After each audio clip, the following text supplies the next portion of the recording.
नंदुरबार येथील सेवा भारतीने केली अनेकांची दिवाळी गोड। दिवाळी म्हटली की आनंद आणि प्रकाशमय असा सण असतो। हा सण इतरांसाठी गोड व्हावा म्हणून गरजू मुलांना विविध वस्तू वाटप करून त्यांच्या चेहऱ्यावर या माध्यमातून हास्य फुलवण्याचा हा छोटासा प्रयत्न असल्याचे सेवा भारतीचे अध्यक्ष डॉक्टर रोशनी भंडारी यांनी सांगितले।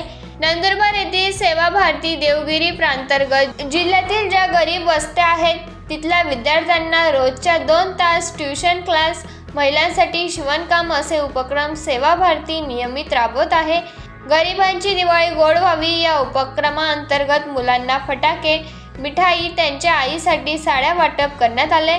या प्रसंगी सेवा भारतीचे अध्यक्ष डॉक्टर रोशन भंडारी, सचिव प्रीती बडगुजर, सहसचिव संदीप निकम व समन्वय फकीरा माळी, कैलास मराठे व दानशील दाता, उद्योगपती नितेश अग्रवाल, सचिन कुमावत, अशोक महेश्वरी आदींच्या उपस्थितीत कार्यक्रम संपन्न झाला।